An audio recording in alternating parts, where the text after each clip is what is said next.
Okay, I know it's been like 3 months, but you know, I hurt my toe. I had a little bit of headache. My dog was gay. I just was busy. All right, but now I'm back to review Gachiakuta.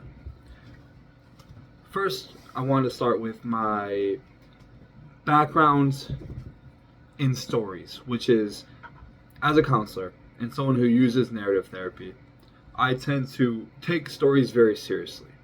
And the reason I take it so seriously is because there's three levels of identity. The first most stable level is personality traits. That's like your big five, which is like the ocean acronym. Openness, conscientiousness, extroversion. That's the more stable, fun element of identity. The second layer is personal concerns. Now, what that would mean is like your motivations, your values, and I tend to work in this realm a lot as well. I tend to extract values from narratives, especially with clients. But one step deeper is this narrative layer. The narrative layer is the deepest level of identity. That's our personal narrative. That informs kind of how we see ourselves in this world, how we feel at home in this world, where we find meaning from, what we're heading towards, and where we came from. It's extremely important. So, needless to say, we learn best through stories, through narratives. So, in my counseling practice, we take narratives extremely seriously. We will learn and extract information from any narrative that is personally meaningful to a client or meaningful to the collective. So that could be even the Bible. The Bible is great for this because it's a collection of stories that inform values but also lead to purpose and meaning. So following it in some sense is a good form of formulating a strong identity and purpose in life. So what that means is we just take it very seriously. So even if you're not religious, or if you are religious, it doesn't really change how seriously we're going to take these narratives because they're meaningful to the collective unconscious, which is a Carl Jungian idea. So that's a background. I don't think I'm going to reiterate this every time I do a review of a story, but I think it's good to know. Now maybe I'll briefly mention it. So I also wanted to mention that for this review, I kind of just wrote down things that stood out to me that I would think are some type of, they have educational, merit, but they're also just interesting. So it's like when I watch film or when I watch shows or movies, I just like to watch, man. I'm just trying to have a good time.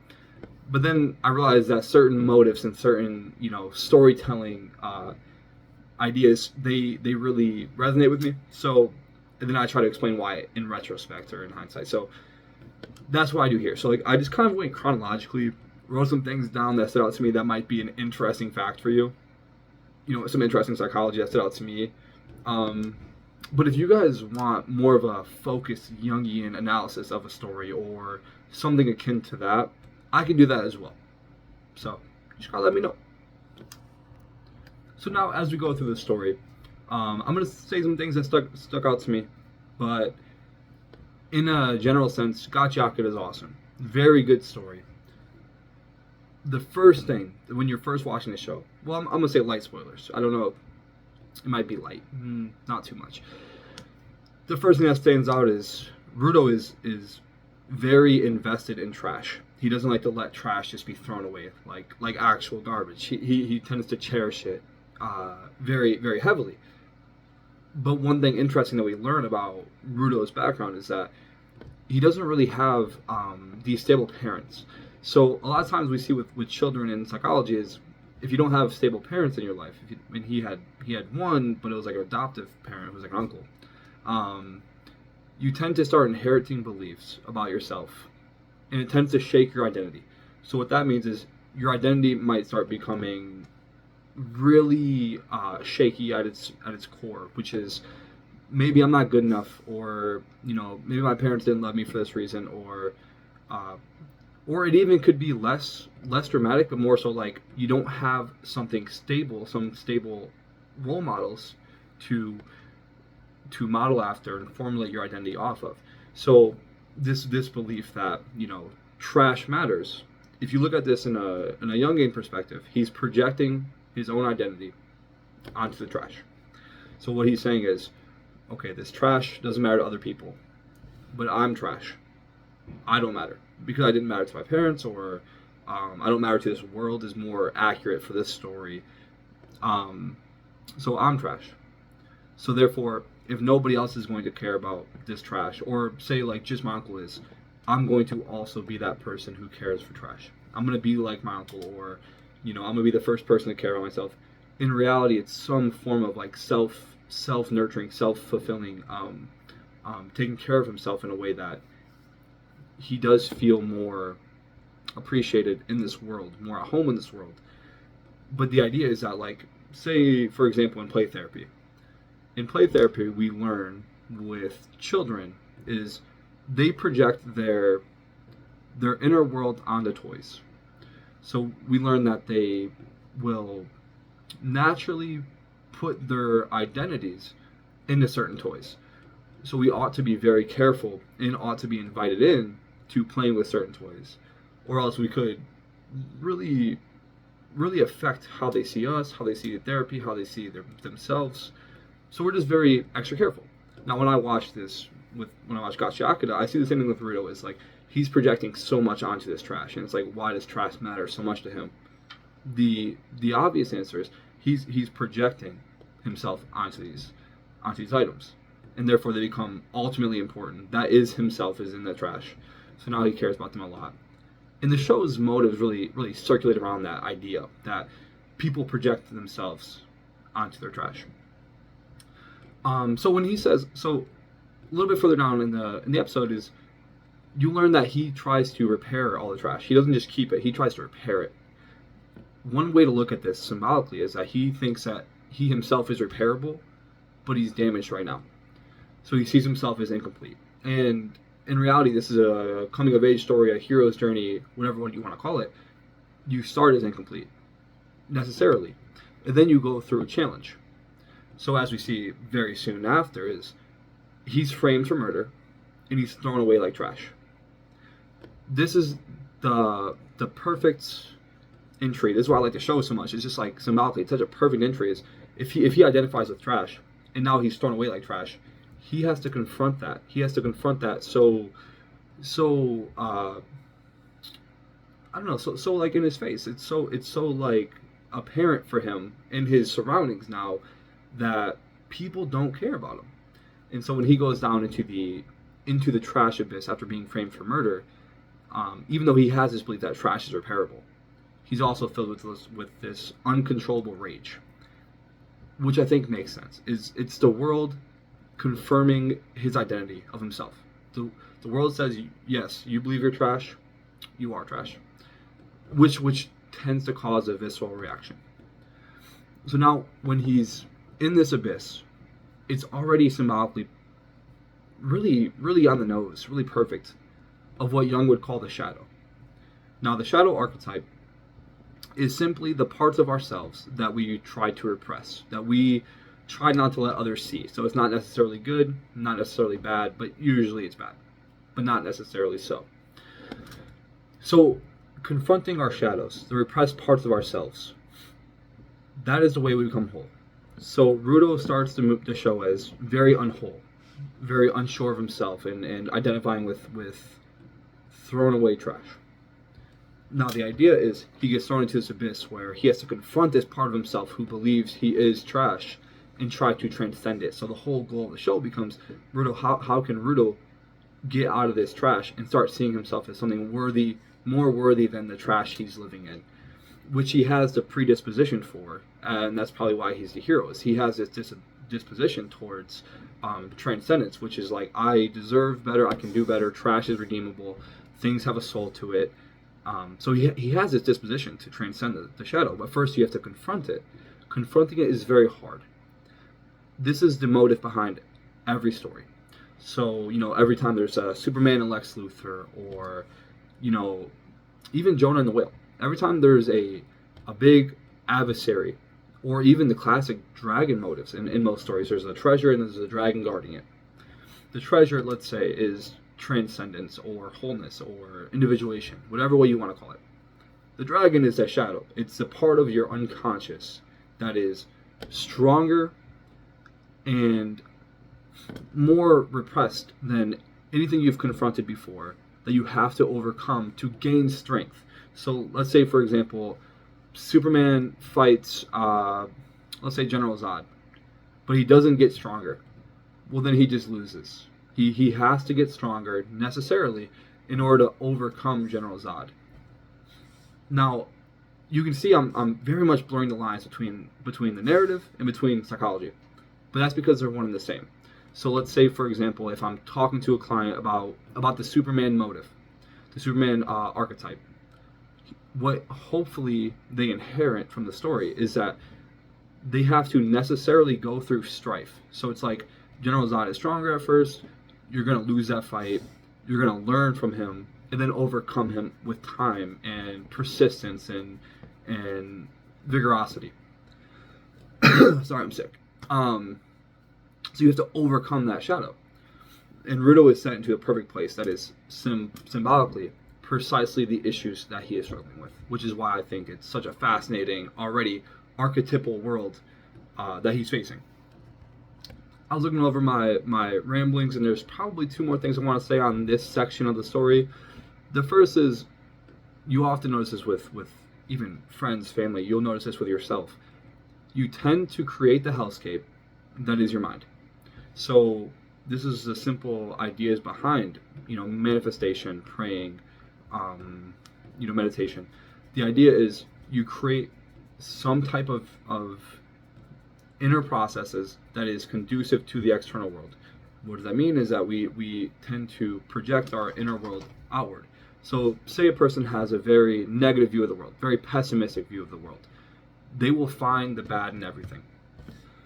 Pretend you're a mystic. This is what Rumi would say is, pretend you're a mystic. You will find the beauty in everything. Right? That's someone who's a wanderer. They will find the beauty in everything. So you tend to create the environment by seeing certain things. So let's say you're a very loving and fun person. You tend to create, and you are yourself are a tool for a conducive environment for those values, the fun and loving values. So it's the same thing with this, is if he sees a negative in everybody, he sees the world as a pessimistic, place that doesn't care about him, doesn't care about the things that he cares about, well, then it's no wonder that he ends up confronting the shadow so recklessly, which is just like straight to the very bottom of the pit. Well, it's no wonder, because his worldview, his mind had been conducive to create that hell. And then the other thing I was going to say is as stories used to be, before, I don't want to dive too deep into this, but I will a little bit. So in a paganistic time, when the idea of Carl Jung is that we used to project our gods, project pieces of our soul onto the external world around us, right? As our consciousness expanded, as our consciousness grew stronger, we rescinded these projections, and that's what kind of led to the monotheistic God. I hope you're following, because this is such a fast and brief introduction to this idea. And then as our consciousness grew even stronger, we kind of rescinded that projection even more. The idea is that our gods don't die. Our gods, whether they're external or internal, they don't die. But if they're internal, we ought to become psychological in a sense that we also give reverence for pieces of our soul that used to be projected. I hope that makes sense. I'm saying this all to say is that in this abyss, in this trash abyss that he's in, things are animistic, which means that there's a soul provided to inanimate objects, or the soul. So the trash has a soul, so it's alive. Well, isn't this a perfect piece of Rudo's soul? Is that he sees trash as alive because he sees it as himself. So you can see this idea, this symbolic idea, which is why I also say take stories very seriously, because otherwise just entertaining ideas become incredibly coherent in terms of symbolic, even mythopoetic stance on these stories, in which you can learn from, which you can take away a lot from. And so what I'm saying is, his soul is partly, as you could see through his, even in the very first episode, partly consumed by the idea of he is trash, but he still has a soul to pursue. Otherwise, he would be nihilistic and give up. And therefore, the trash in the show is soul oriented, and now it's something that he can overcome to grow stronger. Much like a lot of the paganistic gods of the old time, who were vengeful or adversarial, instead of just purely on your side like a monotheistic god. I hope that makes sense. Let's move on to the next ramblings. The next section, I don't remember what happened in the episodes, but it made me really consider the hierarchy of the world. There's 3 layers in Gachiakuta. There's the rich layer where people just throw away whatever. There's like this second city, I forgot what it's called, but it's like the second main city where they'll throw stuff into the trash dump, but they're also very frugal. They use what they can, and they do well with what they can, and they live off very little. And then the third layer is that trash dump, which is like a hell, so to speak. Now, I took that very psychologically, and I looked at it as, well, first let's look at it biblically, as the idea of Jesus says it's harder for a rich person to enter the kingdom of heaven, right? You could also look at that as, how seriously are you confronted with your shadow if you live in convenience? Now, I'm going to bridge this gap with Carl Jung's ideas that we've been talking about, which is his credence is the unexamined life is not worth living. The people in the rich layer, they don't have to examine their life at all. So despite their comfort, despite their wealth, they are the people living spiritually the absolute least. And we see this reflected in biblical stories. We see this reflected in Jung's ideas, but also the biggest thing I want to reference now is hedonism. So I began to see the world structured by hedonism mixed with Jung's ideas.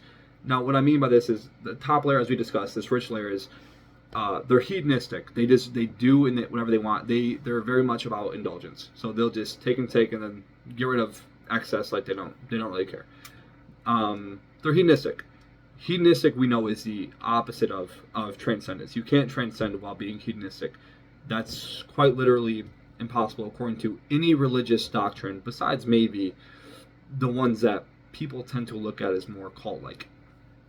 Okay, now if we go to the second layer, which is they're poor, they do have some more respect for their items, but the second layer I wrote is more normal. I think that's the best way to describe it. It's a state of suffering, which is a very poignant reflection of what life truly is. The rich layer is more this like unachievable state that most of us don't get there. The second layer is more, I would say, normal. But now the third layer, the deepest layer, it's hell, so to speak. However, when Jesus entered hell, he necessarily didn't stay there. He was there for 3 days. So I would say it this way. We can make a heaven of hell and a hell of heaven. I believe that was Camus who said that. But maybe it was Haidt. Maybe I'm just mixing up my thinkers.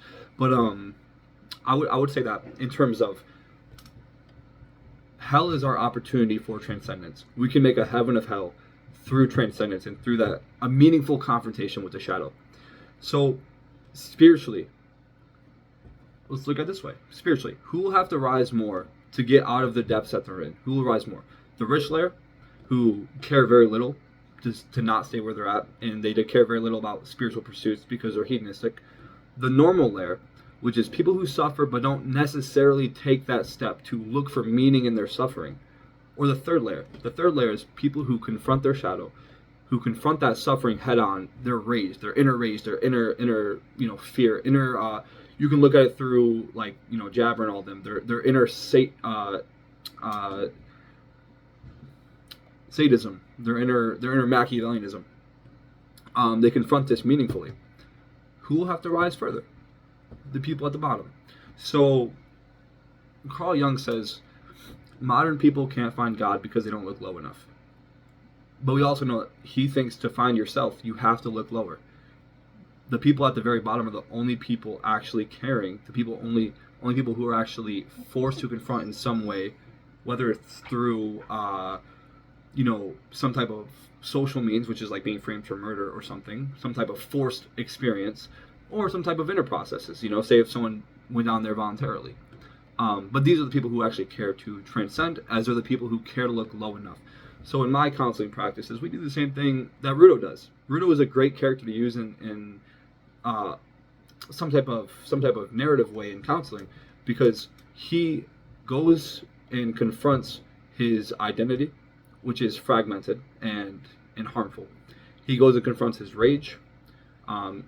He confronts his isolation bubble, because he actually lets people in for the first time, which is another beautiful aspect about this anime.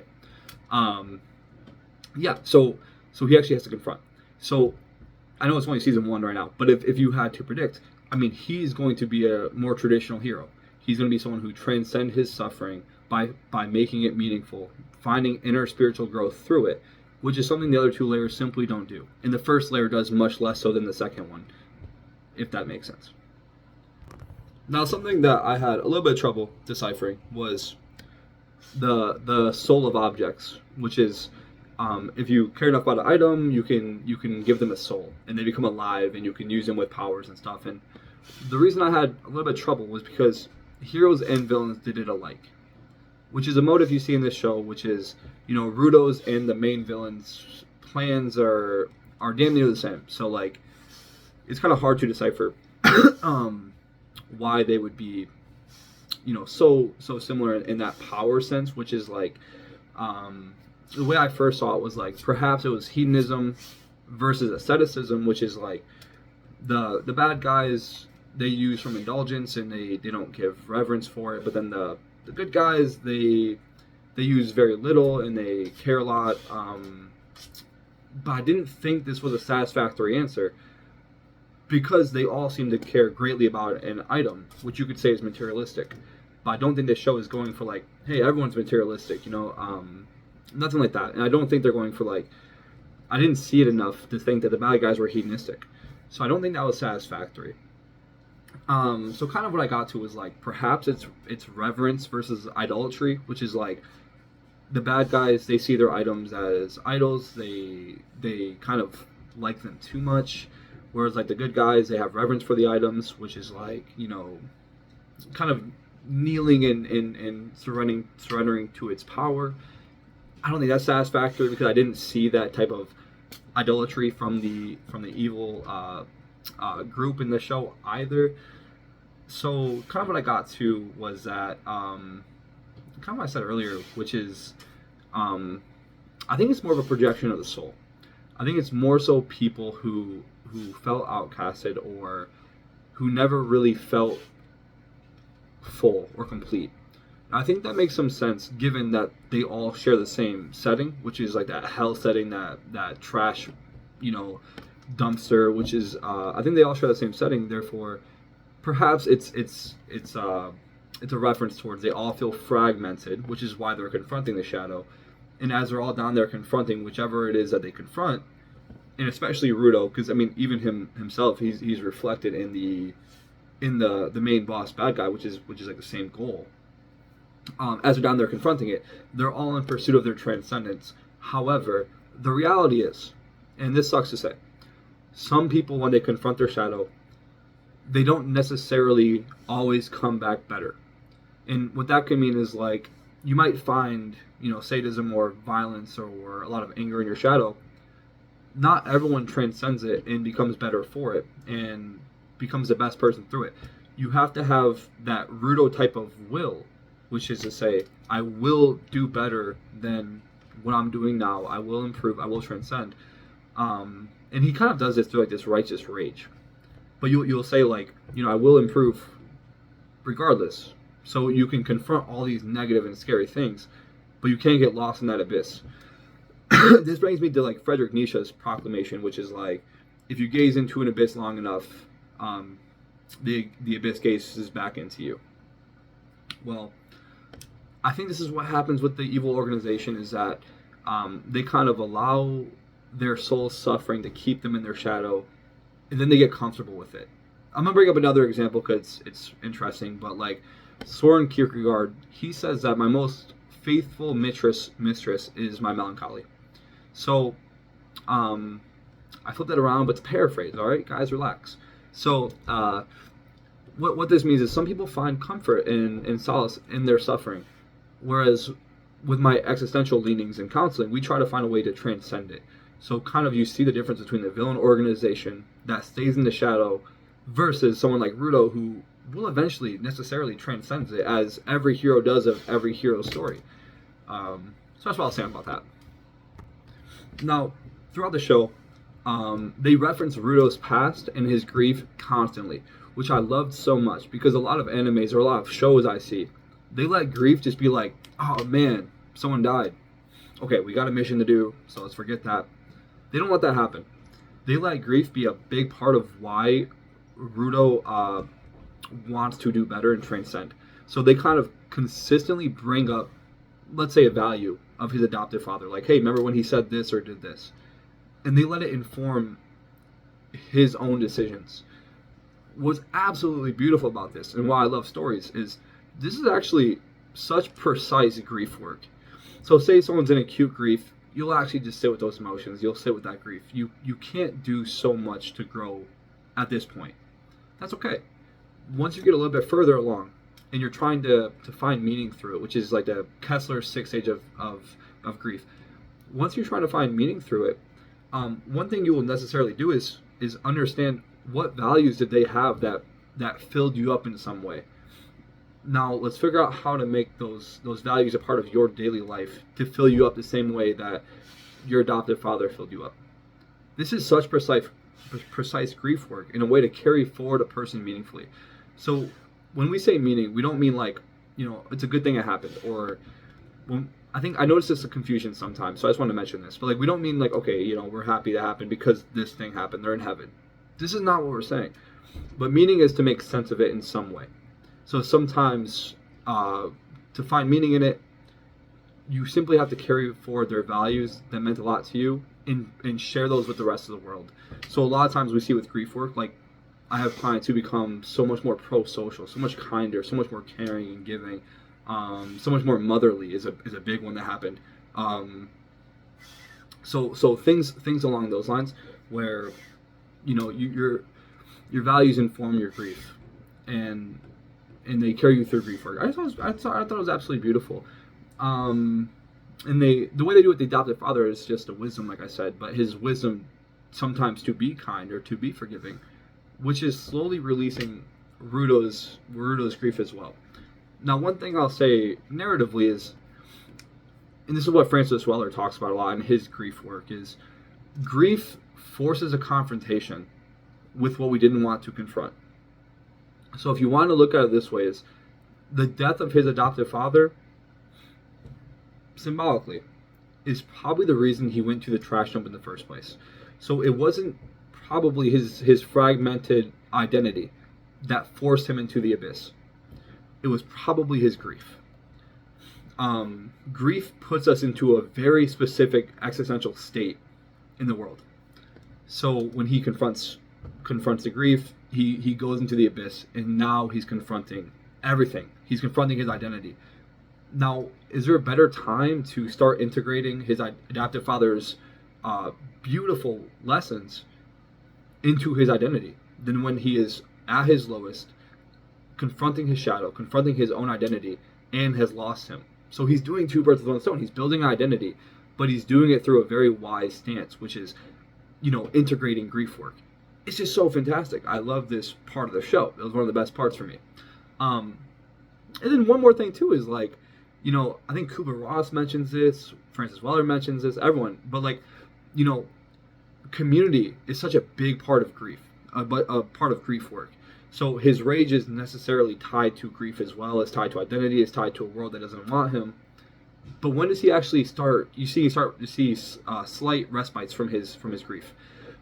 That's when you see he's in this community with other people who are also heroes going through what he's going through.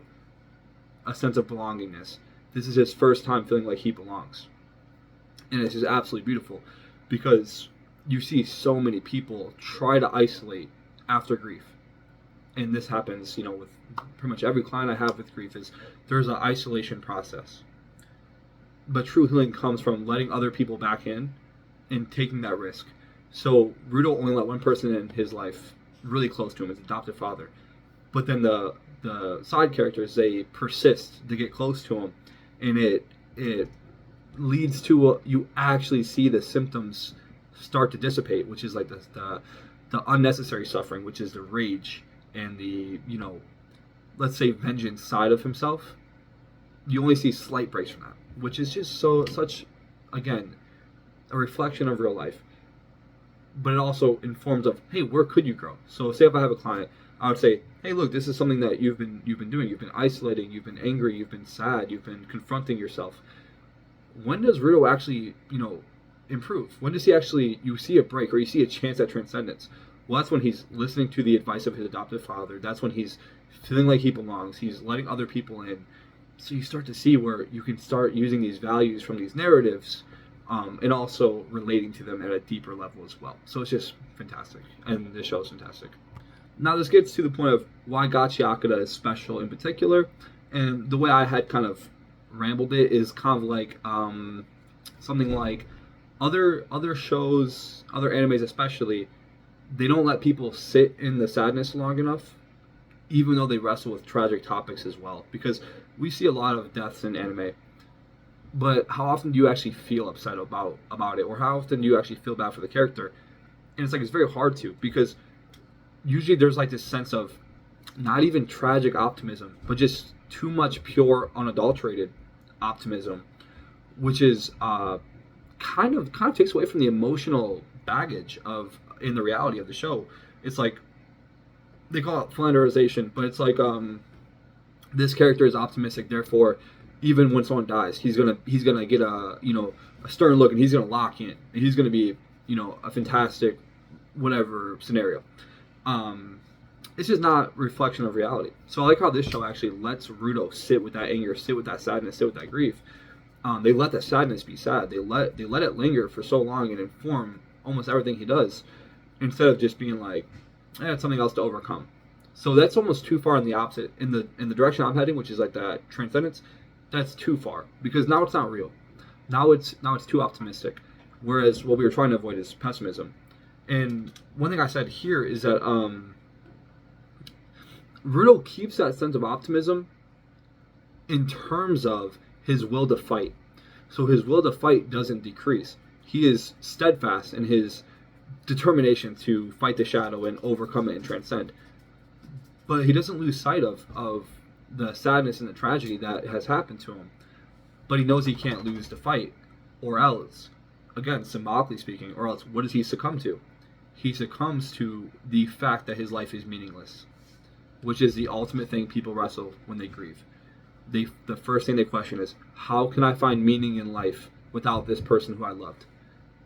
So now that he's wrestling with this meaning topic, he has to win this fight with himself, win the shadow. He has to transcend, or else he's at this pivotal moment, this, again, existential moment which happens with grief, where he's going to either succumb to nihilism, which means there's no meaning in life, or he's going to transcend it and find some type of spiritual gratification and meaning through suffering. But it can no longer be some naive comfortability, which again is why the show is so sick. And the show does commit to these deaths. I mean, I think it had 3 deaths in it. And during there's this girl named, I think Amo is how you pronounce it.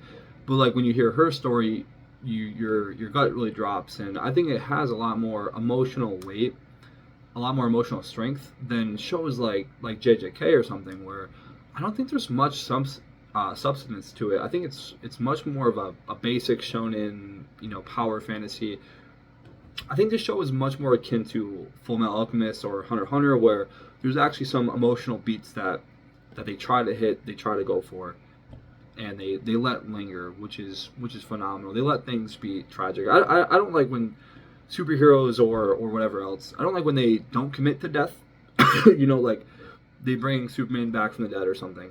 I don't think that's such a great story, because in reality, there's no coming back.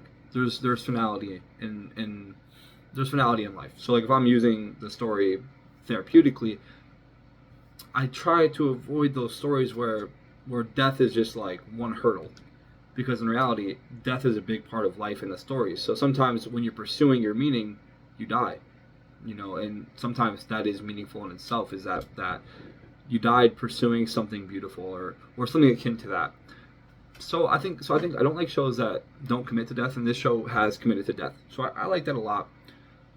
Okay, so then we're on our last section, and this is kind of just like the final reading, where it's like, I think the anime is top notch because I think the animation, the action is awesome. The characters are very interesting. They're funny. They're a lot deeper. They have these tragic pasts, but they're trying to transcend them.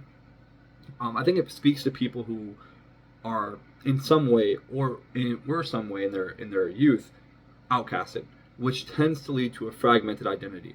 I think a lot of these characters struggle with a fragmented identity, and now they're wrestling with how to make it whole again.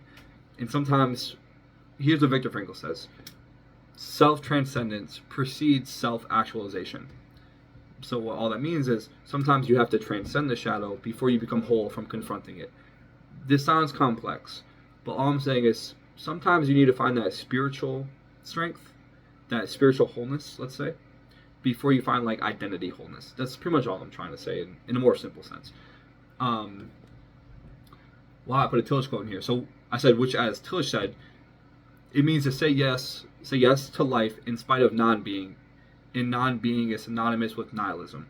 So the show is very certain that there's meaning in suffering, and there's courage to be had by knowing that you will die, you will suffer, but saying yes anyways. And Rudo does say yes, even though he's literally in this show's version of hell, which is why I think Tillich is phenomenal.